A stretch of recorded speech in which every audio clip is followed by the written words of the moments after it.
warahmatullahi wabarakatuh. Perkenalkan, nama saya Vivi Aris Wulandari dari Prodi PGMI UIN Sunan Kalijaga Yogyakarta.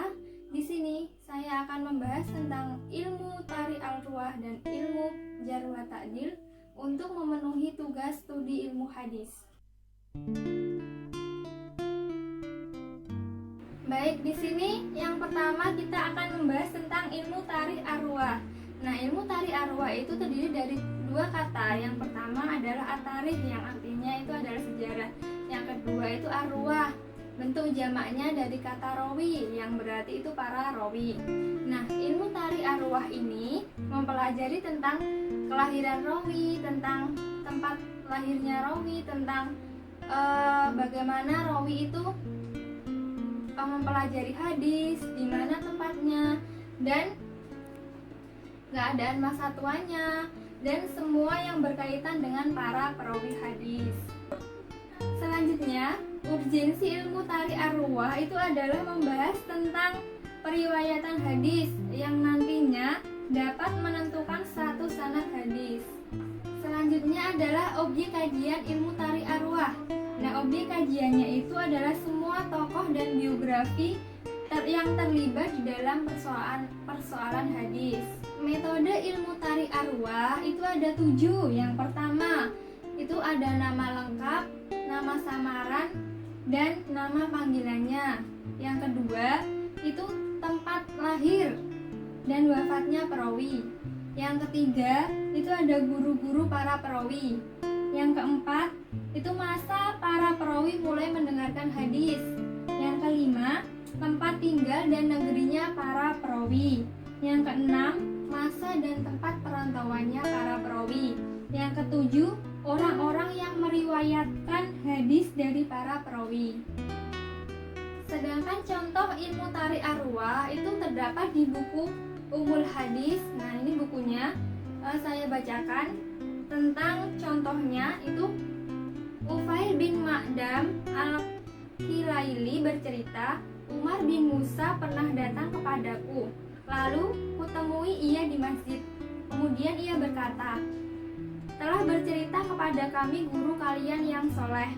Ketika ia telah banyak bercerita, lalu kupotong ceritanya. Siapa yang kamu maksud dengan guru kami yang soleh itu? Sebutlah namanya agar kami mengetahuinya, jawabnya. Yaitu Khalid bin Ma'dan. Tahun berapa kamu bertemu dengan dia? Tanyaku lebih lanjut. Aku bertemu pada tahun 108 Hijriah, jawabnya. Di mana kamu bertemu? Tanyaku lagi. Aku bertemu dengan dia pada waktu perang Armenia, jawabnya. Aku membentak, takutlah kamu kepada Allah, hai saudaraku, jangan kau berdusta. Bukankah Khalid bin Ma'dan itu wafat pada tahun 104 Hijriah? Sedangkan kamu mengatakan bahwa kamu bertemu dengan dia 4 tahun sesudah ia wafat. Tambahan pula dia tidak pernah ikut perang Armenia sama sekali, dan dia ikutnya perang Romawi saja. Nah, dari contoh itu kita dapat mengetahui tanggal lahir dan wafatnya para perawi. Nah, itu sangat penting untuk menolak pengakuan seseorang rawi yang mengaku pernah bertemu dengan seorang guru yang pernah memberikan hadis kepadanya. Padahal setelah diketahui tanggal lahir dan wafatnya, itu mungkin sekali tidak dapat saling bertemu, disebabkan kematian gurunya itu mendahului daripada kelahirannya.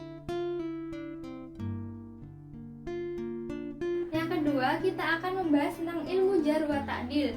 Nah, ilmu Jarh wa Ta'dil itu memiliki 2 kata, yaitu jar yang artinya mencela atau mengkritik.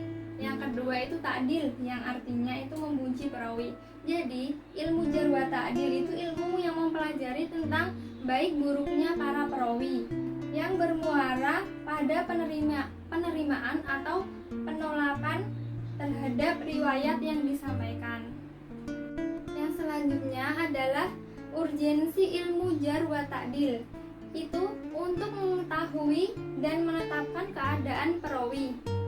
baik dengan mengungkapkan sifat-sifat baik perawi ataupun sifat-sifat buruk perawi untuk menentukan apakah periwayatan seorang rawi itu dapat diterima ataupun dapat ditolak. Selanjutnya adalah objek kajian ilmu jarh wa ta'dil. Nah, objek kajiannya itu adalah para perawi sanad dengan menyoroti kesalehan dan kejelekannya.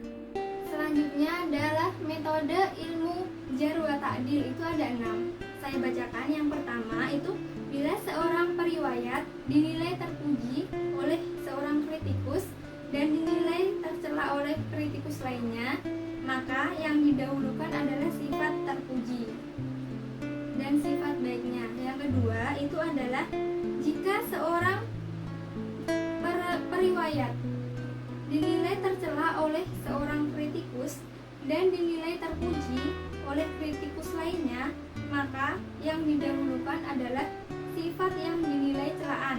Alasannya karena kritikus yang menyatakan celaan lebih paham pribadinya periwayat.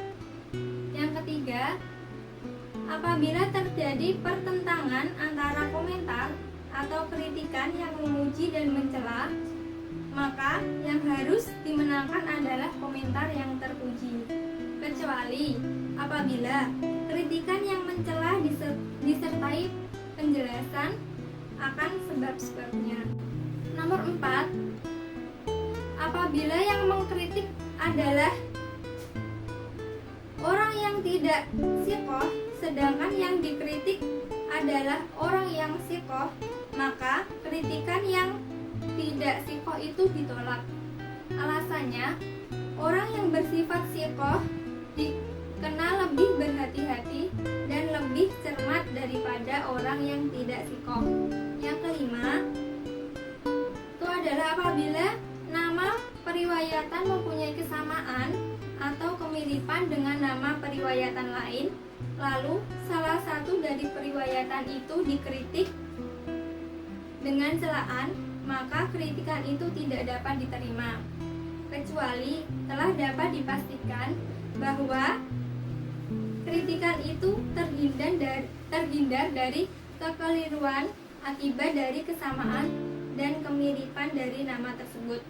Nomor 6, apabila kritikus yang mencela periwayatan tertentu memiliki perasaan yang bermusuhan dalam masalah keduniawian dengan masalah pribadi periwayat yang dikritik dengan celaan itu, maka kritikan itu harus ditolak. Alasannya adalah pertentangan masalah pribadi dengan urusan dunia dapat menyebabkan lahirnya penilaian yang tidak objektif.